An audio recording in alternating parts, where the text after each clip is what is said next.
Welcome back to The Lost Tactician, where we excavate the forgotten strategies that allowed our ancestors not just to survive, but to build civilizations that endured.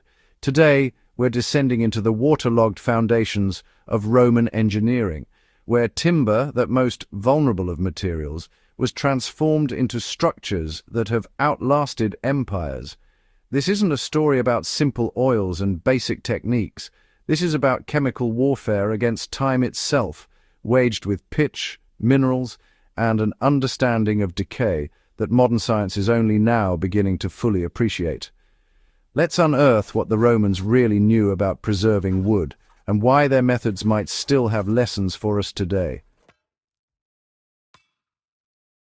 For generations, historians have perpetuated a comfortable narrative. The Romans preserved their timber with linseed oil, perhaps some beeswax, maybe a bit of animal fat. It's a quaint image, craftsmen rubbing oil into planks with rags, the scent of flaxseed hanging in Mediterranean air.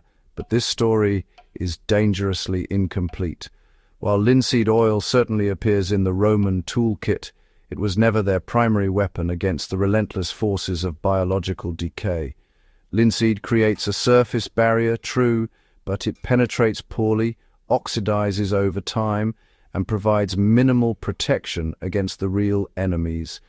Fungal spores that can germinate in moisture levels as low as 20%, wood-boring beetles that can detect chemical signatures through bark, and bacterial colonies that break down cellulose at the molecular level. The Romans understood something we've forgotten in our rush to industrial solutions, that preservation isn't about one miracle substance, but about creating hostile environments through layered, complementary treatments. What we're about to explore goes far beyond the simplistic narratives, into a world of complex chemistry, practiced 2 millennia before the scientific method was formalized. The breakthrough in understanding Roman timber preservation didn't come from scrolls or inscriptions, but from mud. When archaeologists excavated the ancient port structures at Ostia Antiqa in the 1960s, they discovered something remarkable. Wooden pilings that had been submerged in anaerobic silt for nearly 2,000 years, still bearing traces of their original treatments. Under microscopic analysis, these timbers revealed residues that told a story far more sophisticated than historians had imagined. Similar discoveries emerged from the Thames in London, where Roman bridge pilings showed evidence of multiple treatment layers, each addressing different aspects of decay. The real revolution came with modern analytical chemistry. Gas chromatography and mass spectrometry allowed researchers to identify specific organic compounds preserved in the wood's cellular structure, chemical fingerprints that survived when the wood itself had nearly dissolved.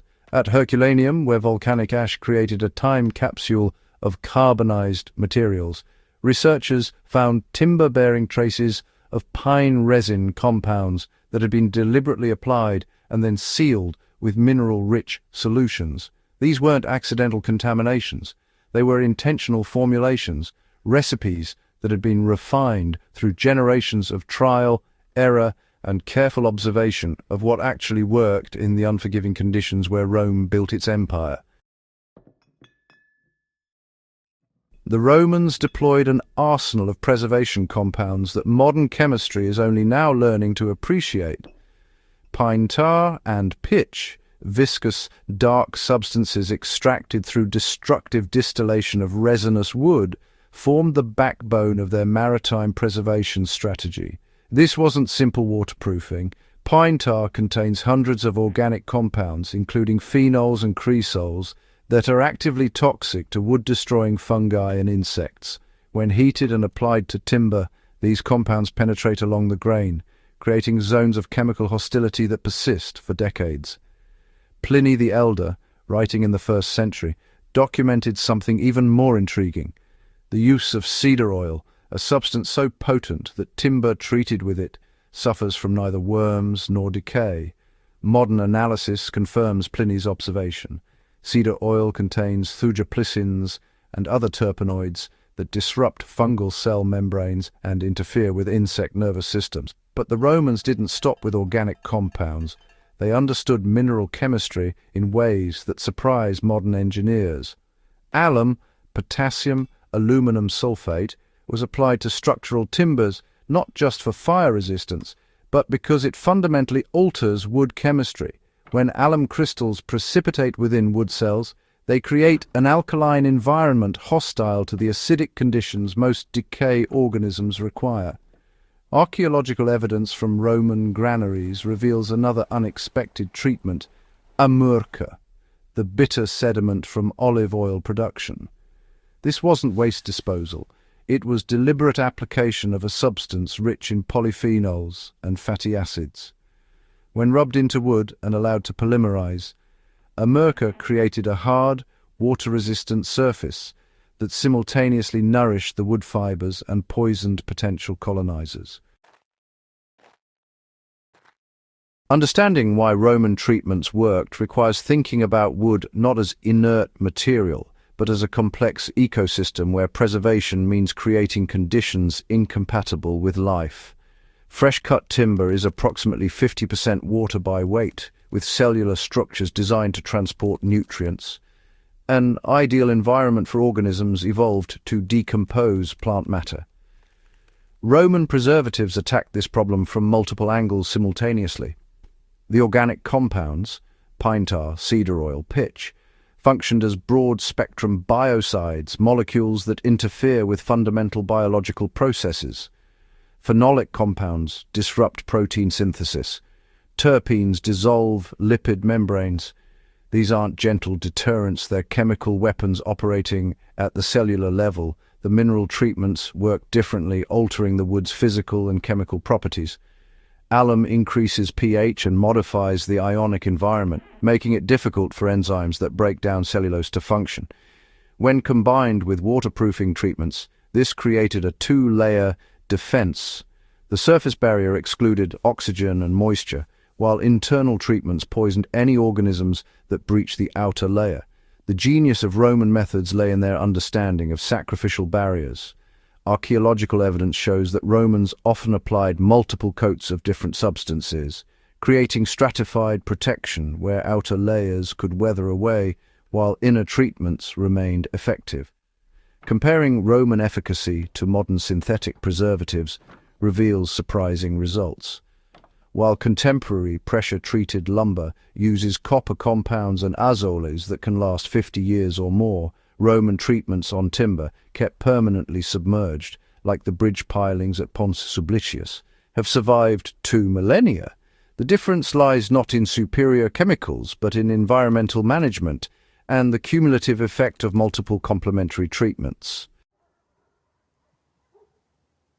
As modern civilization confronts the environmental costs of industrial chemistry, Roman preservation methods offer more than historical curiosity.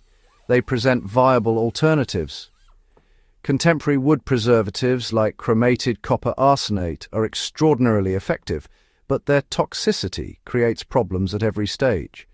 During application, throughout the wood's service life, and especially at disposal, when treated, timber becomes hazardous waste. The compounds Romans used, pine tar, cedar oil, olive sediment, mineral salts, are derived from renewable resources and break down into environmentally benign products.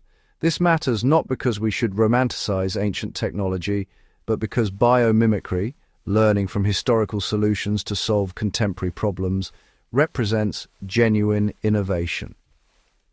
Researchers in Scandinavia have revived traditional pine tar production, discovering that slow pyrolysis creates compound profiles different from industrial coal tar, with superior penetration and lower toxicity. Japanese preservation specialists have studied ancient cedar oil treatments, finding that modern application methods combined with traditional formulations can match synthetic preservative performance for certain applications. The real lesson from Roman timber preservation isn't that ancient methods were superior, they weren't by most measures, but that they optimized different variables. Where modern treatments prioritize maximum lifespan through maximum toxicity, Roman methods achieved adequate longevity through renewable inputs and minimal environmental disruption. As we face resource constraints and ecological consequences that the Romans never imagined, their approach to material preservation, using locally available, naturally derived compounds in carefully designed combinations, deserves serious reconsideration. The ingenuity wasn't in any single substance, but in the systematic thinking that recognized preservation as a complex challenge requiring layered complementary solutions. The timber treatments that kept Roman aqueducts standing and their ships afloat reveal a sophisticated understanding of chemistry and biology that we're only now fully appreciating. These weren't primitive techniques waiting to be superseded. They were optimized solutions to specific problems born from centuries of observation and refinement. As we confront our own challenges with sustainability and environmental stewardship, perhaps the real preservation we need isn't of wood, but of the problem-solving approaches that let civilizations endure. If this deep dive into ancient engineering has expanded your tactical thinking, hit that like button. Share this with anyone who believes innovation only moves forward. And subscribe to The Lost Tactician, because understanding how our ancestors survived and built is how we learn to do the same. Until next time, stay tactical.